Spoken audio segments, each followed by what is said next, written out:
박사하기도 잘리고. 자, 그럼 식사하시면서 들어주시기 바랍니다. 오늘 금년도 2사분기 모임을 시작하도록 하겠습니다. 먼저 식수는 안내해드리고, 그 다음에 그 회장님 개회 인사 말씀을 듣도록 하겠습니다. 식수는 먼저 오랜만에 나온 동문의 그 근황을 듣기로 하고, 그 다음에 그 임동철 동창회장 인사말을 듣도록 하겠습니다. 그 다음에 이제 각 그 동호회 활동 사항을 듣고, 총 동창회 앞으로 예정되어 있는 행사를 소개해드리고, 그 다음에 회원 동정, 그 다음에 금일 오늘 한 가지 의결을 해야 될 사항이 있습니다. 그 안건을 처리하도록 하고, 그 다음에 건의사항이 있으면 말씀해 주시고, 마지막으로 오늘 특강으로 안병욱 교수의 그 역사 관련 강의를 듣도록 하겠습니다. 그러면 먼저 회장님 인사 말씀을 듣도록 하겠습니다.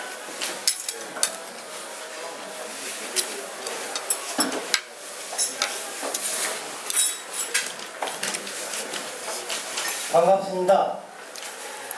지난 우리 1분기 모임을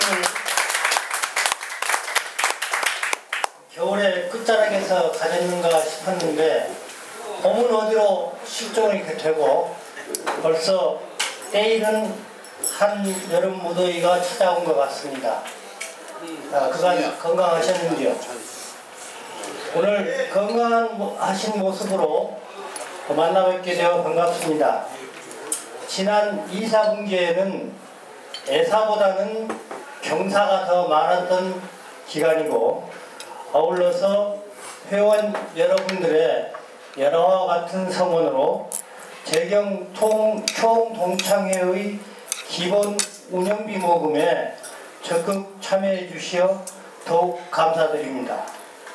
이러한 결과로 저희가 필요로 하는 필요경비 모금액의 75%가 모금되었습니다. 구체적인 것은 나중에 이 재경 총동창회를 맡아서 고생해 주시는, 저희들 대신에 고생해 주시는 임동철 회장께서 말씀이 계시겠습니다. 이렇게 단합된 동기회원의 노력은 아마도 재경 총동창회의 역사상 전무한 일이 아닌가 생각이 됩니다. 그래서 더욱더 귀감이 될 거라고 생각합니다. 다시 감사드리고, 삼복더위를 건강하게 지내시어 다음 모임에는 더 많은 회원들이 얼굴을 마주하시고 정겹고 즐거운 시간이 되기를 희망합니다. 근데 어떤 모임이고 보면 한두 번 특별한 사정이 있어서 빠지다 보면 또 서먹해지고 해서 모임의 참석률이 낮아지는 것 같습니다. 주위에 계시는 분들께도 말씀을 드리셔서 더 많은 회원들이 서로 만나서 즐겁고 정겨운 얘기를 나누고 그런 시간을 갖도록 멀리 전파를 해주셨으면 감사하겠습니다. 감사합니다.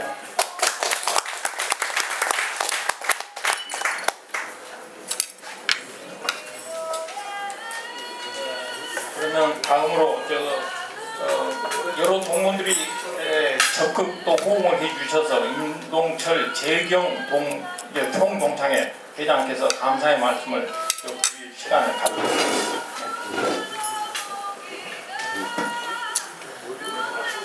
볼륨을 좀 줄일 수 있나요? 뒤쪽이 잘 안 들려서. 안 그렇습니까? 저희들이 총동창회를 맡은 이래 3월 중순쯤 여러 동문들께서 많이 후원을 해주셔가지고 이제 3개월 이제 지났습니다만 우리 동창회가 상당히 열성적으로 잘 돌아가고 있습니다. 사실 제가 취임하면서 여러 가지 걱정을 많이 했는데 동문 여러분들께서 너무 많이 협조해 주시고 또 이런 현상을 놓고 선후배들 이 총동창회를 지켜보는 모든 선후배들이 깜짝 놀랄 정도로 우리 사시회가 단결력이 있는 것에 상당히 경악해 하고 있습니다. 지금 현재 오늘까지 후원금을 내주신 동문들이 전부가 66명입니다. 66명이고, 그 다음에 총동창회 계좌로 직접 총동창 회비를 평생 회비를 내주신 분이 6명 있습니다. 6분이시고, 그 다음에 광고 협찬을 해주신 분이 2명 해가지고 전부 해서 어떻든 간에 이 총동창회 후원 및 협찬을 해주신 분들이 전부 74명입니다. 그래서 이 74명이라는 숫자는 상당히 그 총동창회 역사상 전무후무하기 때문에 다시 이 자리에 들어서 동문 여러분께 감사 인사드리겠습니다. 감사합니다.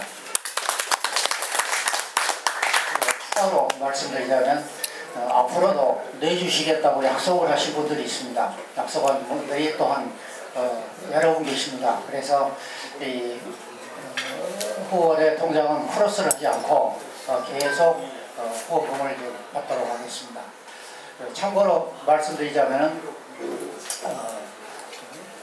상반기 행사에 마지막 지금 6월달에 뭐가 있냐면 회고발간이 있습니다. 회고발간. 이 회고발간은 상당히 부정적으로 보시는 분도 있습니다만은 총동창회 입장에서 볼 때는 아주 많은 여러 가지 효과를 나타냅니다.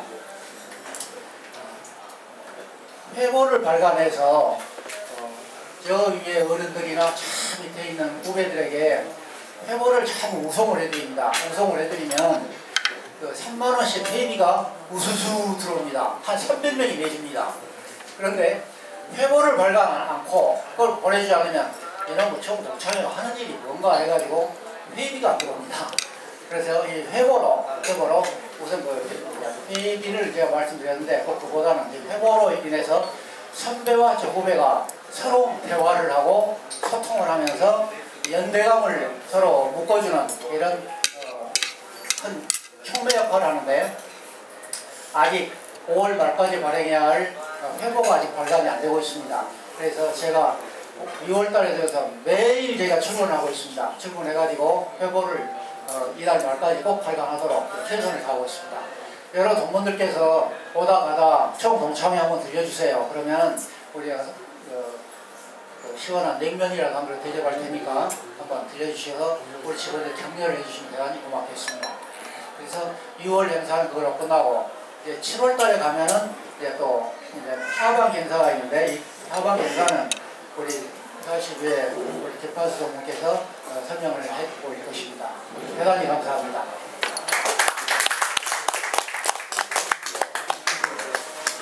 야, 정시야.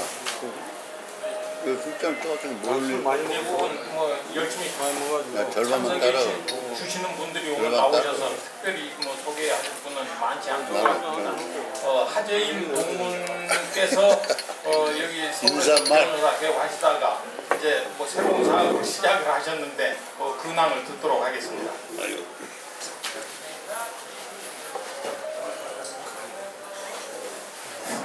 네, 반갑습니다. 제가 동창회 이래저래 핑계도 한 2년 대충 반 만에 일단 나온 것 같습니다. 뭐 결혼식이고 가끔 참석하다 보면은 친구들 얼굴도 봤습니다만은 이게 뭐 아주 쉬운 말로 제가 변호사를 서울에서 하다가 나이도 들고 뭐 솔직히 말씀드리면 나이도 들고 잘 알다시피 변호사 숫자도 늘어나고 변호사가 잘 안 되더라고요. 그래서 노후 대책으로 옛날에 땅 투기를 해서 상투를 잡은 땅이 그 정선내 카지노 옆에 땅을 좀 옛날에 땅 투기로 사놓은 게 있었어요, 솔직히. 근데 이제 그게 상투를 잡아가지고 있다가 할 게 없고 그래서 펜션이나 지어보자. 그래서 여러저러 우여곡절 끝에 한 2년 반 전에 시작을 해가지고 한 1년간 한 8개월 정도 공사를 했고 작년 7월에 오픈해서 딱 올해 1년이 됐습니다. 그래서 그 사이에 나오지를 못했어요. 사실 여러분들한테. 저는 이제 귀농 귀촌을 했는데 변호사를 더 할 수도 있어요. 아시다시피 정년이 없어요. 저희는 그냥 안 될 따름이지. 근데 사실 펜션이 잘 됩니다. 그래서 변호사 수입보다 훨씬 돈을 더 잘 법니다 지금. 이제 더 안 하기로, 변호사는 그만하기로 결심했고, 그게 이제 거기 공기 좋은 데서 하니까 제가 여기 이 자리에서 인사드린 이유는, 여기 친구 지난번에 한 보름 전에 8명이 와서 놀다 하고 갔는데, 다 여기 친구들하고 다 똑같죠. 뭐 와서 나한테 신세진다고 절대 생각 마시고, 그 시골에 박혀있는 나를 이문 공연, 위로한다고 와주십시오. 그건 절대 뭐 나한테 신세진다고 오지 마시고. 그래서 오시고, 사실 저는 펜션이 뜻밖의 잘 돼서, 우리 펜션은 지금 8월 말 9월쯤 예약 들어가고 8월 말까지는 다 차을 했습니다. 여러분들이 오시면 주변에 진짜 그 통나무집이 뭐 저렴하고 그 좋은 숙박시설이 많아요. 우리 펜션은 좀 젊은 애들이 요거 데리고 오는 데고, 우리는 안 맞아 솔직히. 그래서 진짜 저를 위문 공연한 인생 치시고 정말 부담 없이 오셔서 그 홈페이지에 드위트리, 이름이 좀 특이합니다. 네, 왜냐면 기억하시라고. 드위트리 나무인데 두이봉이 그 있는 우리나라 최고령 나무가 주목 삼형제인데 1400년, 1200년, 1100년 천연기념물 433호로 지정이 돼 있더라고요. 그리고 그 용문사 그 양평에 가면 마이태자가 뭐 심었던 은행나무를 4번째로 치더라고요. 그 학자들이 1100년. 그래서 두이봉의 그 주목 삼형제 두이틀이라고 제가 하려고 그랬죠. 우리 아들놈이 두이틀이 영어로 발음이 영 촌스럽다는 거예요. 젊은 애들한테는 어필을 안 하니까 살짝 삐뚤어가지고 두이틀이라고 했습니다. 이제 이름이 너무 어려운데 젊은 애들은 기억을 잘 하더라고요. 그러니까 드세요 위하여, 나는 그렇게 설명하지. 드미트리를 홈페이지 가서 한번 네이버나 뭐 다음 같은 데 찍어보시면, 드미트리는 많이 소련 이름 같은데 이제 많이 길어졌는데, 하여튼 저는 이제 노후 대책으로 귀농 귀촌, 농은 아니고 귀촌해서 어떻게 보면 재밌게 살고 있습니다. 뭐 사실 시골에서 있다 보니까 지금까지 1년에서 정말 시간 가는 줄 모르고 정신이 바빴는데, 이제 좀 틀이 잡히고 한 1년 되니까 물론 사람을 5명이나 쓰고 있습니다. 우리 각시 나까지 해서 7명이서 지금 하는데, 이제 좀 안정이 되니까 제가 또 이제 할 일이 없어요. 그래서 친구들이 오면은 나를 위문 공연했다고 내가 생각하고 내 성심성의껏 모실 테니까 절대 부담 준다고 생각 마시고 꼭 좀 방문해 주시기 바라겠습니다. 고맙습니다.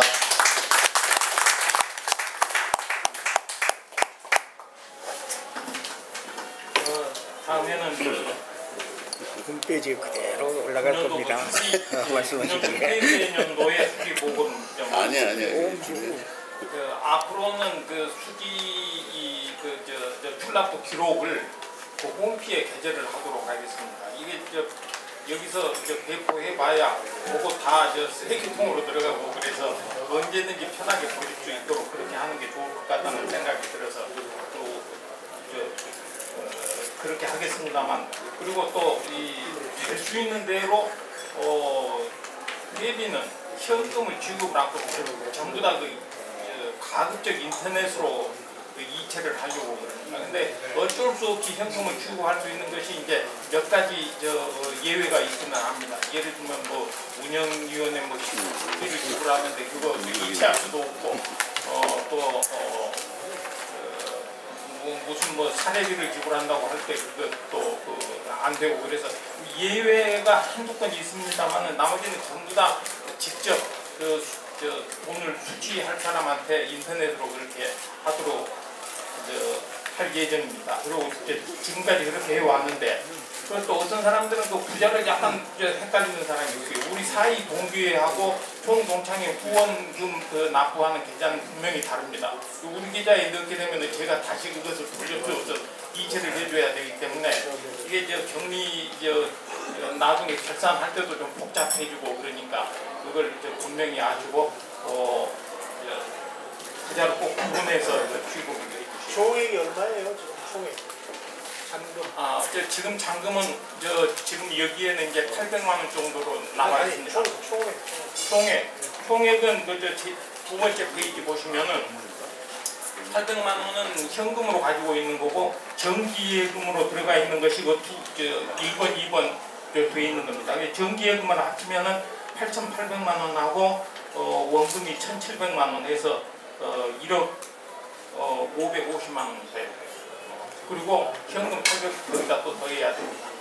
그리고 현금이 800만 원 오늘 현재로서 좀 많은데 이 많은 이유는 이 다음에 정기예금 돌아오는 것이 10월 11일입니다. 그 전에 우리가 지출을 해야 될 사항은 정기예금을 뭐 해야 할 수 없으니까 현금으로 가지고 현금 부자에 가지고 있는 겁니다. 이 중간 부자에 그걸 그 금액을 예상을 해서 가지고 있기 때문에 좀 800으로 약간 많습니다.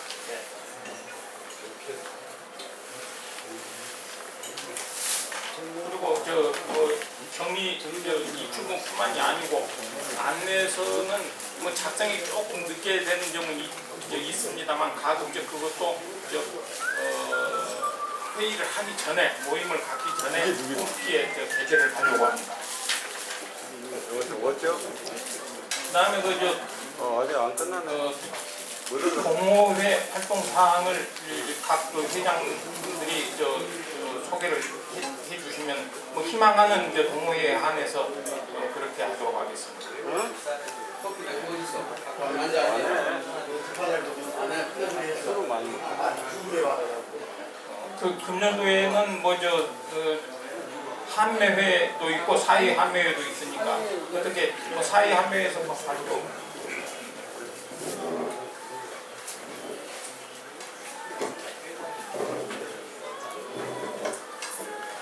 공무원 연수원 사당동 근처에 네, 먼저 개인적으로 지난 4월 이 토요일날 제 아들놈 결혼하는데 많이 관심들을 베풀어서 대단히 감사드립니다. 40회 제가 한매를 맡고 있고 또 자천에서 금년에 이제 주관을 40회에서 총동창회를 하게끔 됨으로써 또 총한매 총동창회 한매 부회장도 제가 자천에서 맡고 있으면서 부득이 제가 모금을 좀 하고 있습니다. 그래서 혹시 궁금하신 분도 있고 그래서 말씀드립니다만 초기에 제가 한 1,100을 목표로 삼고 근데 그것도 이제 가봐야 얼마만큼 쓰느냐에 따라서 약간 들쑥날쑥 오차가 발생할 수 있겠습니다만 대충 현재 한 85% 수준의 그 모금을 하고 있고 나머지 그러니까 도로 장애를 따지면 한 기백만 원, 한 200만 원 정도 부족한 건데 일부 관심 있게 해주실 분들이 해주시면 되게 마감이 안 되겠나라고 생각이 듭니다. 그래서 3월, 4월 달에 대단히 많이들 적극적으로 해주시다가 약간 주춤한 감이 있습니다만 좀 더 관심을 가지시고 협조를 해주셨으면 하는 생각이고 중요한 것은 총동창회, 재경 총동창회가 움직이는 거나 재경 총동창회 한매가 움직이는 거나 그 규모로 보면은 크게 같이 한 덩어리가 뒤에서 돌아가고 있는데 그 두 가지 한매하고 총동창회를 별개로 생각하시고 그 협찬금도 별개로 이렇게 하시는 분들이 있는 것 같아요. 그거를 좀 혼돈하지 마시고 즉 총동창회 한매는 연 한 1,000명 이상 움직이면서 총동창회의 어떤 행사의 위상을 어떤 대표하는 조직이 되겠습니다. 그래서 부득이 한 2천여만 원 총 비용이 들어가는데 결국 10,000원씩 그 참석한 사람들이 10,000원씩 내가지고 부족금이 한 1,000여만 원 되고 그렇습니다. 그래서 약간 지금 부족한 상태인데 몇 분들이 좀 이렇게 관심만 가져주시면 목표 달성에는 이상이 없으리라고 생각이 듭니다. 그래서 그 부분에서 내가 협조 당부 말씀드립니다. 그 다음에 세 번째로 행사 계획은 금년 3월 달에는 시사회를 하셨고 6월 23일, 이달 6월 23일 날은 관악산 근교산행을 가게 됩니다. 그래서 그것도 1시간 반이나 2시간 정도 가지고 숲길을 따라서 올라갑니다. 관악산 산막산, 서울대 입구에서 1시간 반 정도나 2시간 정도 가면은 산막산 못 가서 1야영장 있어요. 거기서 점심 먹고 인사하는 걸 하고 마침 또 역시 한매의 그 비용으로서 막걸리 각 일정하고 안주 일부 이렇게 해서 전부 다 계급을 할 예정입니다. 그 다음에 9월 1일 날 3, 4분기 계획으로서는 원정산행이 있는데 거기는 어디 가냐면 문경세제를 갈 일정으로 되어 있습니다. 많은 사람들이 문경세제에 대해서는 그 추억도 있고 뭐 바라는 바도 많고 그래가지고 다시 그걸 한번 답사를 하려고 12월 달은 뭐 저기 정산에에서 청계산 쪽으로 가려고 했고 어쨌거나 40위가 중앙기술이기 때문에 뭐 이렇게 거리낌 가지지 마시고 그냥 오늘 같이 이렇게 모인다라는 개념을 가지시고 참석을 많이 해 주셨으면 하는 바람입니다. 이상입니다.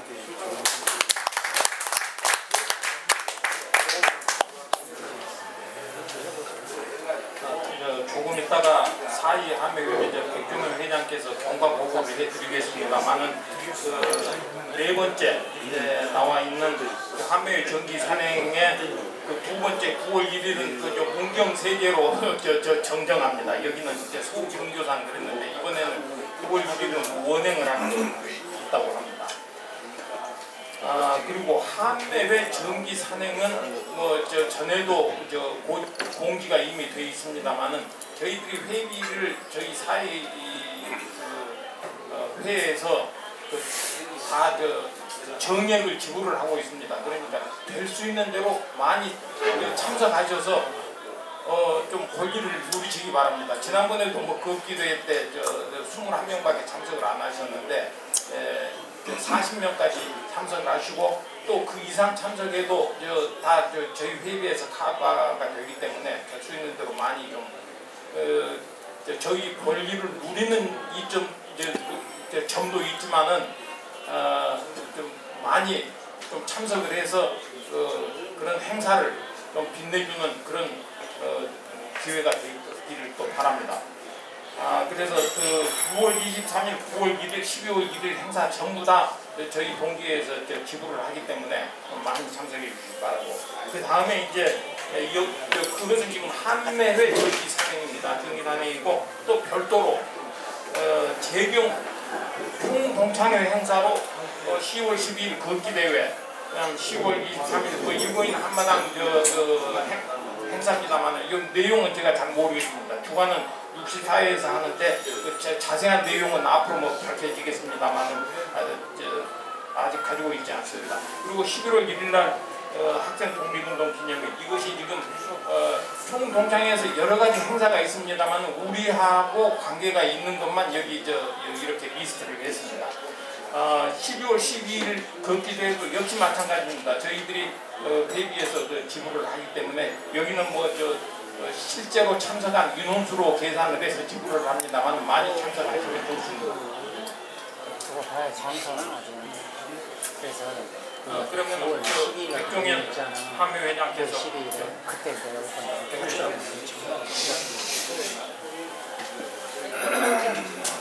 얘기 다 그냥 아니 근데 시간 빨리 갈게. 거기 한 것은 그러는데 뭐 아까 잠깐 얘기는 하기는 했지만 여러분들이 모금 사항에 대해서 좀 애매한 것보다는 조금 더 알고 싶어 하시는 분이 있는데 뭐 더 말씀하시는 게 없습니까? 진척 상황은 조금 더 자세히 관심을 가지는 분들이 또 계시고 그래서 한 200 정도 부족은 나오네요. 아까 조금 전에 말씀드렸죠. 그 정도로 네, 알겠습니다. 그 다음에 그 회원 동종은 뭐 여기 적혀 있는 대로 뭐 다 지나간 일이니까 그렇게 하시고 단지 이번 주 토요일 날 이홍현 차남 승국준 그런 예정이 있는 거 그것만 예정된 겁니다.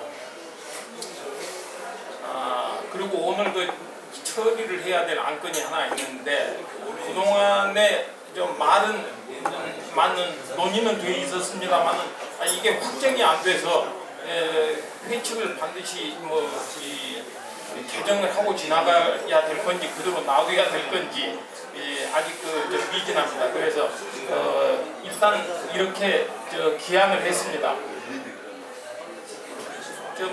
요새는 그 추세가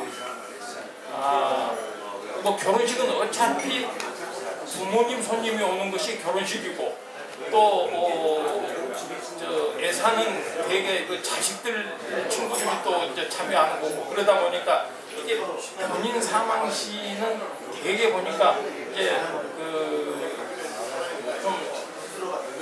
저 사망과 동시에 이제 좀 그렇기는 합니다만 그 회원 자격을 좀 상실하는 그런 경우가 되다 보니까 되게 없애는 추세로 가는 것 같아요. 제가 관여한 다른 그 모임도 마찬가지입니다. 그래서 이걸 그렇다고 해서 뭐 전혀 우리가 뜻을 전하지 않을 수는 없고 그래서 조기는 이제 보냅니다만은 혹시 뭐 다른 뭐 의견도 있을까 해서 일단 기한은 이렇게 했습니다.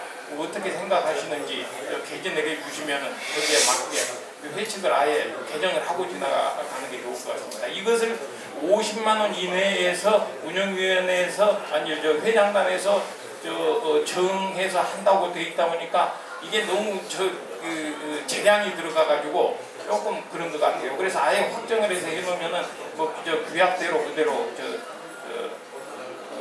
집행을 하면은 될 것 같다는 생각입니다. 혹시 의견 있으시면은 좀 개진해 주시죠. 본인 상권을 지금 현재 본인 상에 조기 플러스 50만 원도 회장단에서 결정을 하는 걸로 이렇게 되어 있다는 거니까 이거를 지금 50만 원 그 조의금 전달을 없애고 조기로만 대신하겠다 지금 그게 취지신 거죠? 거기는 저 이제 개인적인 의견이니까 저는 이 조기하고 50만 원 이거는 좀 유지를 하셨으면 어떨까 저 개인적인 생각이 들었습니다.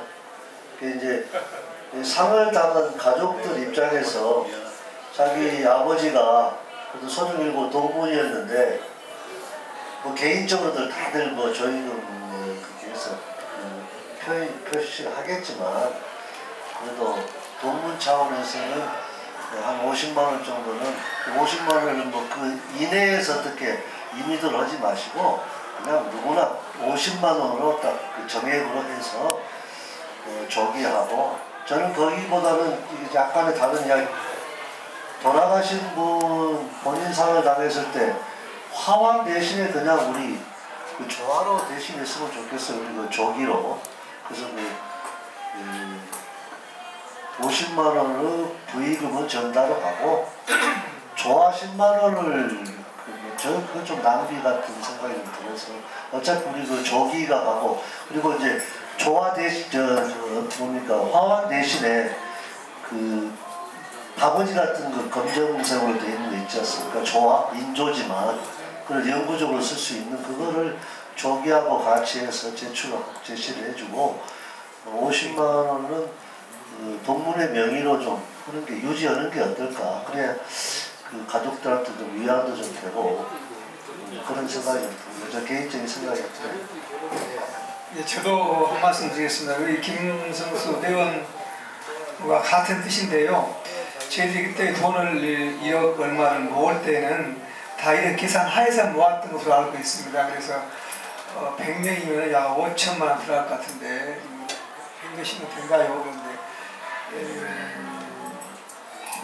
자식 면도 있고 그러는데 50만 원은 본래 주는 게 이게 막말로 뭐 맨 마지막 하면은 맨 마지막인 사람이 1억 다 먹는 것이니까 그러니까 애매하다 그러니까 실은 돈을 줘야 돼요. 그러니까 제 회사 사람이 1억 다 달려간다는 그런 뜻도 있고 그래서 조금 범위가 있습니다. 그래서 드리는 게 좋을 것 같습니다. 같은 동조 발언을 했습니다. 그리고 우리가 돈 모아놓은 것도 그때 이러한 목적으로 다 계산해서 그때 누가 했더라? 너무 기억 안 나는데 하여튼 우리 전임 회장님께서 많이 신화숙고해서 먹은 걸로 알고 있습니다.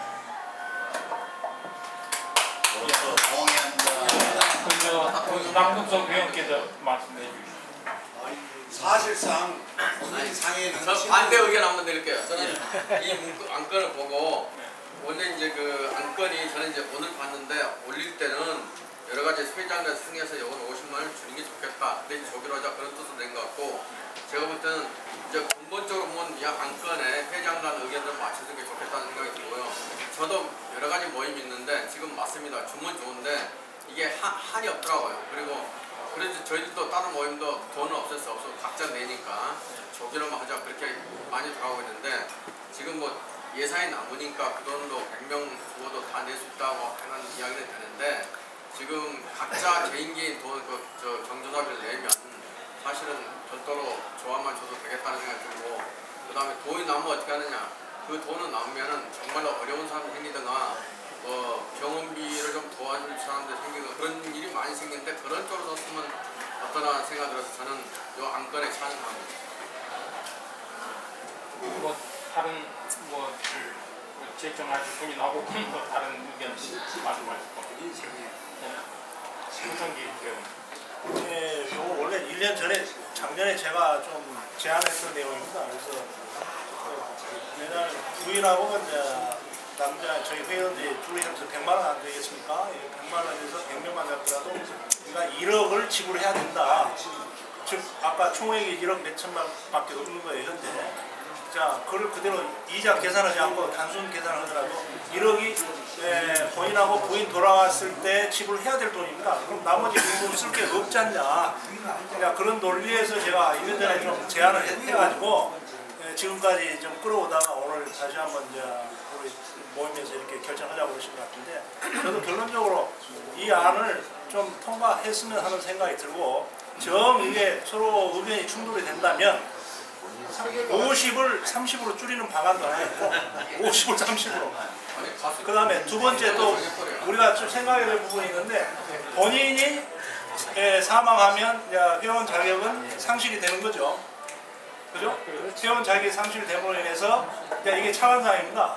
회원 자격이 상실되면서 부인이 돌아가시든 자녀가 결혼하든 간에 해당은 없어지게 된다 라고 해석을 좀 해야 될 것 같습니다. 그래서 그런 차원에서 생각하셔가지고 두 안건에 대해서 표결로 좀 했으면 좋겠습니다. 잠깐만 여기서 이제 본인이지 부인은 여기에 포함되지 않지 않습니까? 본인으로만 되어 있는데 안 들어가. 그러니까 부인으로까지 말이 없는데 부인은 안 들어가. 본인이 사망 후에 본인 사망 전에 부인이 돌아가시고 당연히 이제 우리가 경제를 문상만 하는 거지. 문상만 하는 거지. 부인하고 관계 부인은 빼야 부인. 본인 이야기. 부인 얘기. 이렇게 부인을 계속 줘야 되는 거예요? 아니야 싫어. 부인은 안 아니 진짜가 달라요. 부인 서로 시집가면 어떡하냐? 아니 지금 회의 측에 나 회칙 잘 모르겠어요. 회칙을 조금 여기 한국만 여기다가 통일을 했으면 이렇게 됐는데 지금 부모 또는 배우자의 부모상을 당했을 경우 그 다음에 그 배우자 상을 당했을 경우 다 이렇게 규정이 우리가 되어 있습니다. 그러면 배우자 상의 경우에는 물론 남편이 사망하기 전이죠. 우리 부모님이 사망하기 전에 배우자가 그러니까 상처를 했을 경우에는 조기 플러스 30만 원 이내에서 회장단이 결정한다 이렇게 돼 있어요. 그럼 그것도 같이 배정을 해야지. 그러니까 이렇게 되면은 지금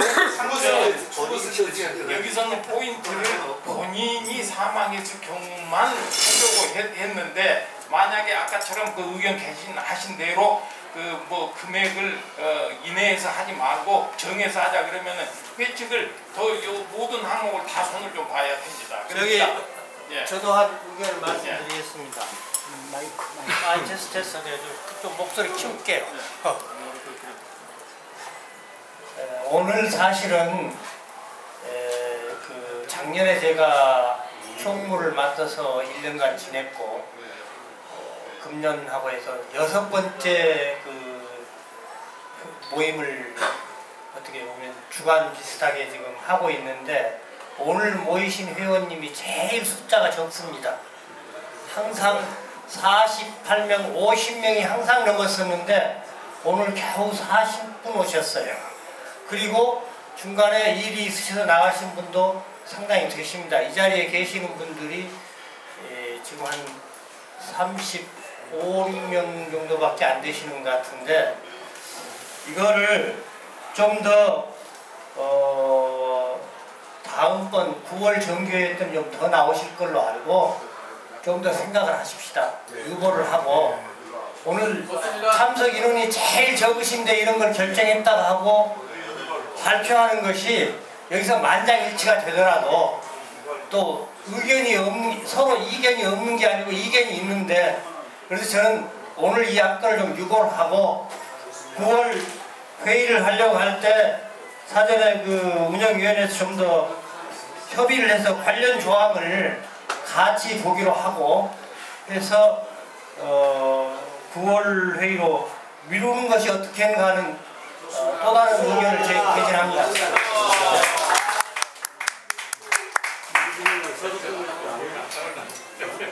사실 일사분기 때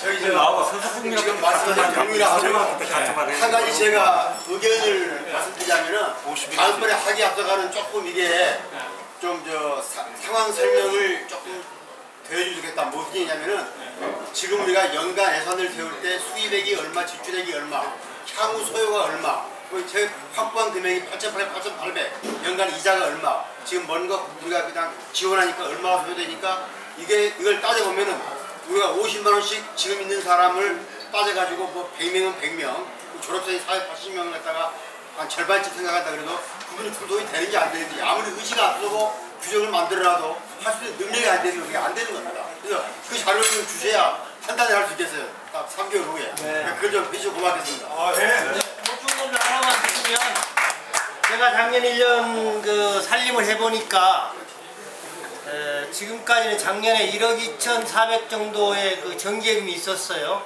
그 이자는 쓰지 않고 그대로 추가 적립이 됐었습니다. 그리고 특별회비로 찬조해 주신 금액으로 저희들 10대하고 기본 운영비 정도는 운영이 됐던 것 같아요. 그런데 그 부분은 특별회비 찬조금 문제는 앞으로는 더 줄어들 겁니다. 왜 이제 자녀들 결혼도 많이 끝나셨고 또 부모님들도 다 좋은 천국애들 많이 가 계시고 그러기 때문에 그런 일들이 오히려 줄어들 거라고 한다면 만만치 않을 겁니다. 그리고 정기예금 이자도 4%가 넘다가 현재 뭐 2.2% 후반대에서 잘 받아야 3% 초반인데 거기서 또 세금 빼버리고 뭐냐면은 증식이 될 만한 게 없습니다. 그리고 저희들이 기본회비가 받고 있는데 일부 조금 그 입금이 지연된 분들이 계세요. 근데 그분들한테 지연이 되셨으니까 작년에도 한번 제가 공지를 했었습니다.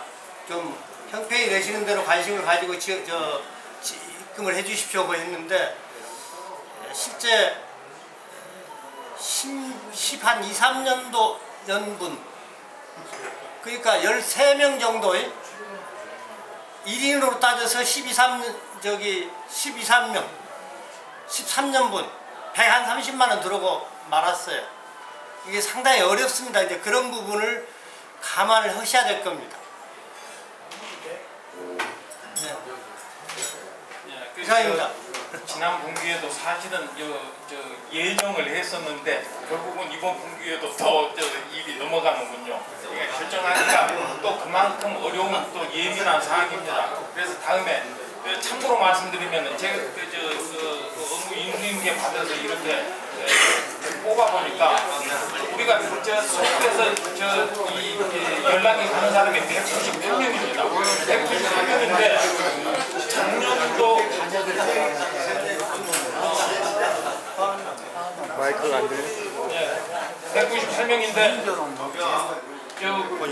혼사 보낸 사람들이 보니까 195명이에요. 작년도 말까지. 그러면은 1인 가족의 평균 2명으로 보게 되면 아직도 절반이 남아 있습니다. 자녀들이. 근데 절반이 남아 있는데 지금 월별로 보면은 1개월에 2명 정도로 결혼을 시키고 있습니다. 그러니까 앞으로도 사실 결혼은 많이 있으리라고 생각은 됩니다만은 글쎄 이게 될 수 있는 대로 계산을 한번 시나리오를 만들어 보겠습니다만은 이게 이 본인 상황이 부부간에 누가 먼저 갈지 모르겠고 이러다 보니까 이게 참 계산이 쉬울지 모르겠어요. 지금 막연하긴 합니다만 한번 다시 생각을 해보도록 하겠습니다. 그리고 말고 뭐 혹시 뭐 다른 뭐 건의 사항이 있습니까? 없으면은 저기 우리 저 안병현 교수 이제 마지막으로 이제 특강을 듣도록 하겠습니다. 그러면은 관심을 안 들려. 아니 이게 마이크로 요게 잘 금방 돌아가시고 이 마이크 분명히 온이 돼 있는데 오케이. 예. 바로 끝나는 게 아니라 1년 정도. 자 그러면 특강 듣도록 하겠습니다. 예. 달성 외우는 아니지만.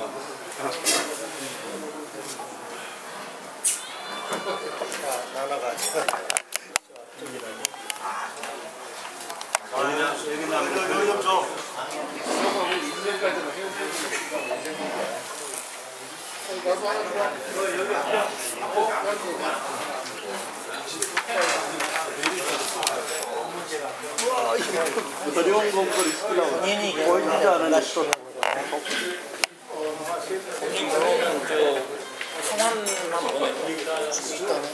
또 양재니가 환경을 좀 죽이겠네. 그렇게 하는 게 아니고 하완을 표도를 안 하면은 현금으로 10만 원을 주는 거야. 저기 판수 여기 뭔가 정리를 홈페이지에다 올렸고 거기서 반갑습니다. 홈페이지에다 올려가지고 홈페이지에서 의견을 듣는 식으로 여러 가지 한번 해보자고.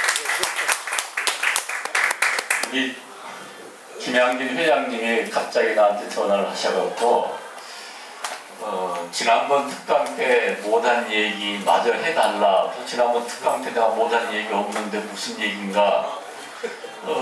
그랬더니 독도 얘기를 해달라고. 저는 독도는 잘 모른다. 그랬더니 그 회장님이 우리 동창들께서 독도에 관심이 많다. 지금 난 여기 오신 분들이 독도에 다 관심이 많다고 얘기를 들었어요. 그 맞는가 모르겠네. 근데 안 교수님 저쪽 가서 이렇게 하시면은 아니 잘 안 들린 것 같아서 가까이 있어 좀 얘기하려고. 마이크니까 강단에 갔어요. 강단에 서서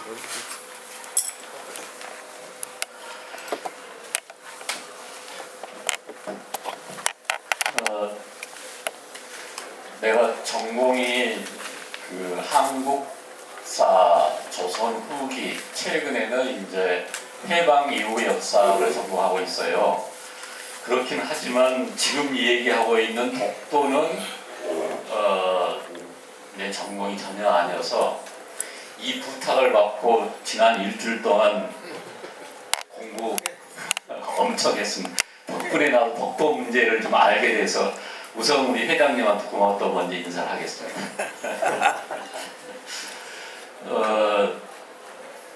뭐 저 시간이 없을 것 같으니까 그냥 본론 들어가죠. 독도에 관해서 우리나라 역사의 기록하고 일본의 역사 기록이 있는데 우리나라에 분명한 우리 땅이라는 기록이 있는데 왜 일본 사람들 저러냐 그렇게 주장하는데 일본 사람들은 그 노래 가사처럼 자기네 땅이라고 또 하는 거죠. 먼저 우리가 한국 측의 기록이 나와 있는 것으로 보게 되면 고려시대 삼국사기, 그 다음에 실록 가운데 세종대왕 때 실록 기록, 그리고 여러분 혹시 안용복이라고 이 얘기를 들어봤을지 모르겠어요. 독도 문제에 가서 일본까지 찾아가서 항했다라고 하는 그 안용복 씨 관련해서 숙종 때 기록, 이것은 1690년대, 그러니까 17세기, 18세기 그때. 그리고 이제 만기오람이라는 일종의 그 나라의 모든 것들을 백과사전식으로 기록해 놓은 책, 이런데 독도와 관련할 수 있는 기록, 독도 기록이 있다고 얘기할 수는 없어요. 유추 해석이 가능한 부분, 그러니까 그렇게 말씀드린 건 애매모호하죠. 그 다음에 일본 측 기록으로 우리가 얘기할 수 있는 게 지금 내가 여기 써놨는데 1667년에 그 은주 운조시청합기라는 일본 책이 있고, 아까 안용복이 나온 1696년에 일본 기록에 일본 사람들로 하여금 물릉도에는 건너가지 마라. 왜냐하면 그건 우리 땅이 아니기 때문에 거기 가지 마라 하는 기록이 있고, 1870년에 일본 사람이 한국을 침략하기 위해서 일종의 스파이 활동을 하러 온, 그게 조선국 교제 시말 내탐서, 탐이라는 것은 탐색하러 왔다 하는 거죠. 이게 이제 과거의 기록으로 이해할 수가 있는데, 아까 그 일본 기록의 운주시청 합기에는 명확하게 독도나 울릉도는 일본 땅이 아니다 하는 기록이 명확하게 들어있어요. 거기에. 근데 문제가 되는 거, 이제 우리가 1877년에 태정관 지시문이라고 있는 이 태정관은 우리나라 지금식으로 따지게 되면 국무총리보다는 조금 낮고 장관보다는 조금 위 정도, 상당히 높은 벼슬이에요. 이 사람의 지시문 가운데 울릉도와 그 외 일도 통계의 섬은 우리나라하고 관계없으니까 그 점을 유의하라, 이런 얘기가 결정적으로 1877년에, 이것은 이제 명치 유신을 하고 나서 1876년에 강화도 조약을 체결했죠. 그때 이 지시가 왜 나왔냐면, 일본 사람이 거기에 고기잡이를 가고 뭐 해서 그걸 우리 땅으로 하면 어떻겠느냐라는 건의문을 내니까, 그때만 해도 77년에 그건 우리 땅이 아니니까 가지 마라. 이제 거기까지가 어떻게 보면 근대 이전에 독도 관련된 일본과 우리나라의 이제 기록 문제인데, 문제는 지금부터가 이제 시작되는 거죠. 1900년에 이때는 고종이 황제가 된 대한제국이 되는 거죠. 그러니까 그전에는 조선이었는데 1897년에 서양 세력의 영향을 받아서 우리나라 국호를 대한제국으로 이야기했어요. 제국이 된다는 얘기는 무슨 얘기냐면 이제 임금 왕이 아니라 황제가 되는 거죠. 그래서 고종 황제가 돼요. 어떻게 보면 좀 그 나라 망할 때 이제 그 웃기는 코미디 같은 얘기이긴 하지만, 그 대한제국에서 칙령 41호로 무슨 조치를 취하고 있냐면, 울릉도를 앞으로 울도로 개칭하고 거기에 지금까지 최고 벼슬은 도감이었는데 그 도감을 분수로 올린다.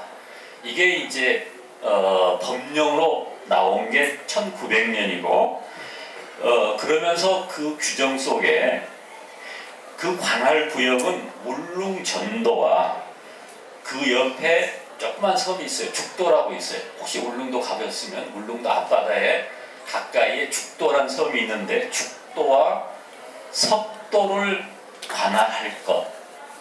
문제는 여기 석도, 울릉도 관할으로 석도를 얘기했는데 이 석도가 뭐냐? 그 혹시 독도 이름의 근원, 연원에 대해서 들은 바 있어요? 왜 명칭이 독도인가? 한자로는 홀로 떨어져서 홀로 독도. 혹시 아는 사람? 들어본 적이 있는가?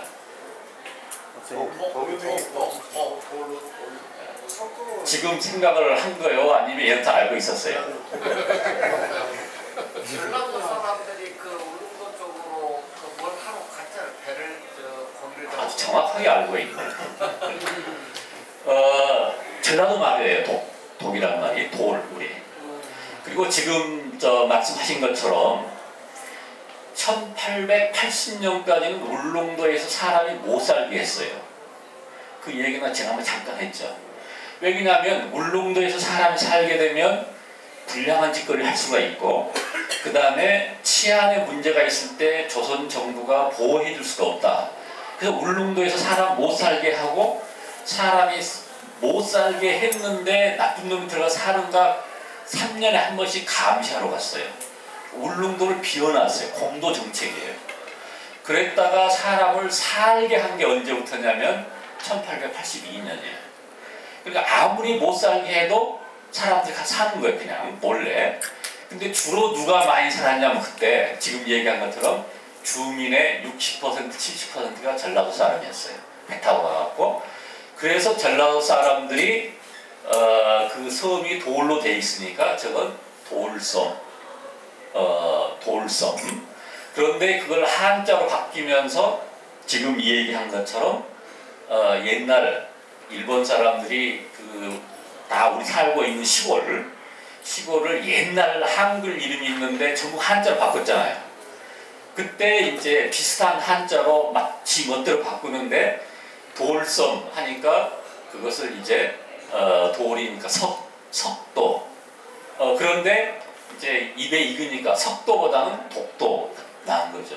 그래서 그게 독도가 됐다고 한국 사람들은 얘기를 해요. 지금 학자들은. 믿거나 말까 하지. 아마 근데 그 말이 맞을 것 같아요. 근데 우리가 전에 내려온 얘기로 하는 것 가지고는 국제적으로 강하게 주장하기는 어렵죠.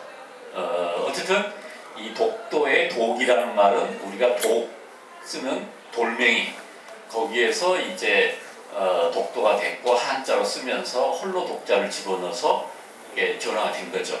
그래서 여기 1900년에 석도를 관할할사 할 때 이 석도가 독도냐 아니냐.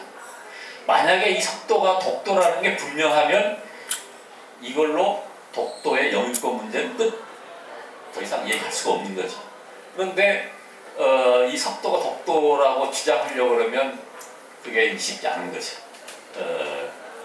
그런데 이제 일본이 자기 나라 땅이라고 얘기한 근거는 1905년 1월 28일 날 일본 내각회의 결정이에요.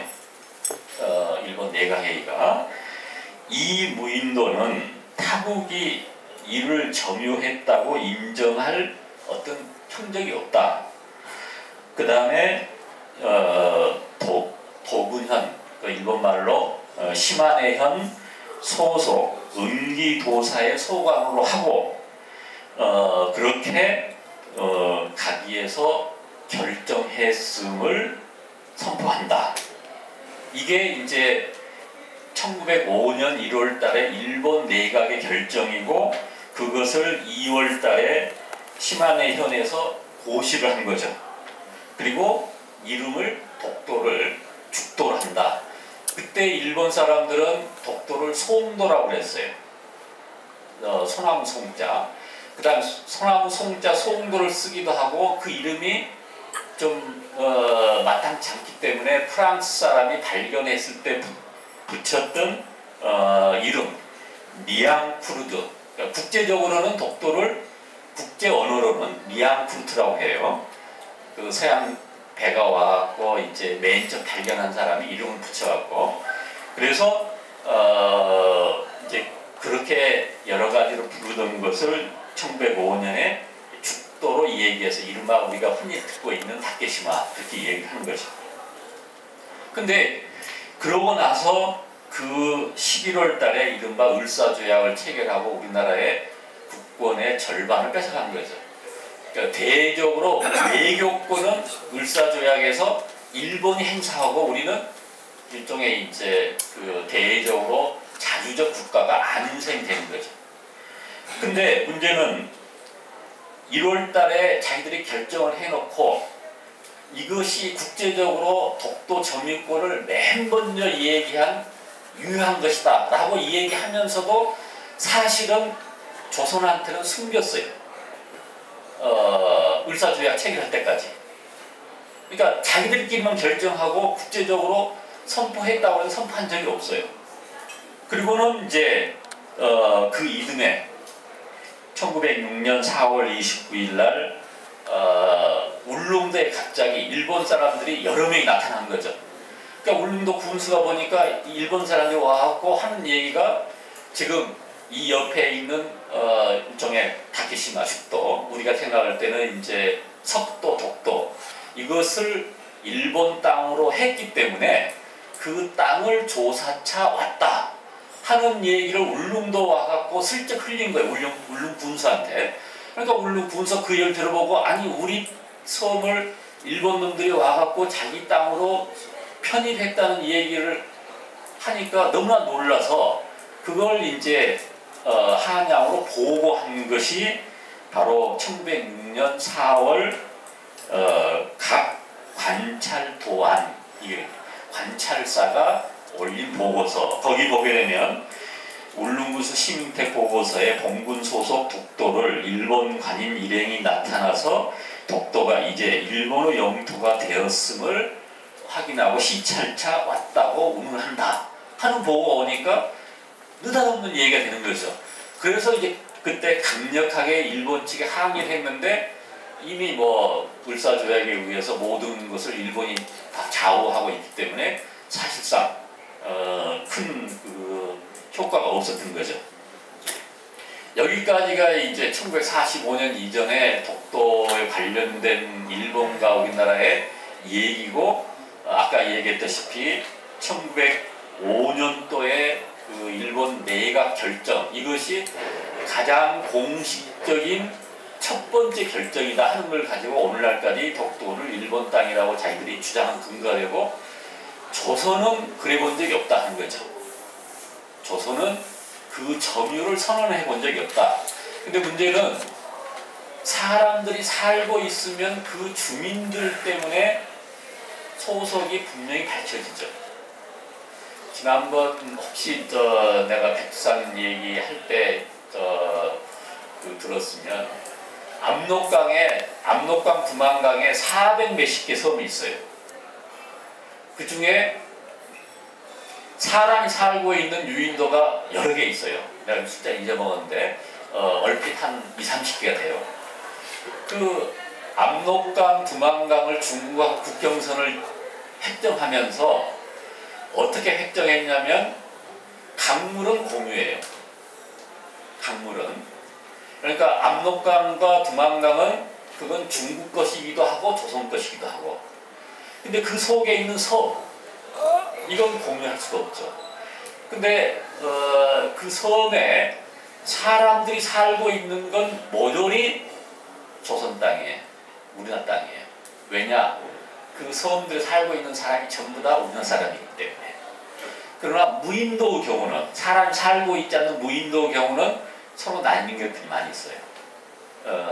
그러니까 독도에 사람이 살고 있었으면 더 이상 논란될 게 없는데, 무인도이기 때문에 이제 여러 가지 그 논란들이 일어나는 거죠. 그런데 이제 문제는 2차 세계대전이 끝나고 1946년에 일본을 이제 패전국이기 때문에 전후 처리를 해야 될 거 아니에요. 그래서 일본이 막 그 병탄에서 빼앗은 섬들이 도체, 이른바 남양군도 이런데 일본이 다 섬을 뺏었죠. 대만도 뺏었고 우리나라도 뺏어갔고 저 북쪽으로 지금 러시아 땅도 뺏어갔죠. 이걸 이제 다 돌려줘야 되죠. 그 돌려주는 그 과정부터가 이제 문제가 되는데, 아직 돌려주려면 정식 협정을 맺어야 되는데, 협정 맺기 전에 우선 협정 맺으려고 그러면 시간이 오래 걸리는데, 46년 1월 달에 연합국 최고사령부 지령 제677호, 거기에서 주변 지역 일부를 일본으로부터 분리시키는 각서, 우선 섬을 원래 주인한테 돌려준다. 그때 울릉도하고 아까 이야기한 독도, 우리는 독도고 국제적으로는 미앙쿠르트 암, 이 미앙쿠르트 암은 일본의 소속에서 제외시킨다. 그 얘기는 무슨 얘기냐면 조선에 준다는 얘기죠. 근데 이게 정식 협정이 아니에요. 그래서 이게 이제 우리가 흔히 메가더 라인이라고 그러는데 뒤에 지도 아래 것, 뒷장 지도의 아래 것, 거기에 독도 있는 부분이 이렇게 싹 우리 땅으로 돼 있죠. 이게 46년 그 연합체로 사령관 지령 677호에 따른 거예요. 이걸 이제 메가더 라인 뭐 그렇게 얘기하는데, 그런데 이때 이걸 제시킨 목적이 또 한 가지 더 있어요. 미 공군의 폭격 연습장이에요, 독도가. 내항리 앞에 저 서해안에 미군 폭격해갖고 한 5, 6년 전에 계속 말씀난 적이 있었죠. 그러니까 이 독도가 2차 세계대전 이후에는 미군 공중 폭격 연습장이었어요. 별로 우리가 그걸 주목하지 않는데 어쨌든 메가더는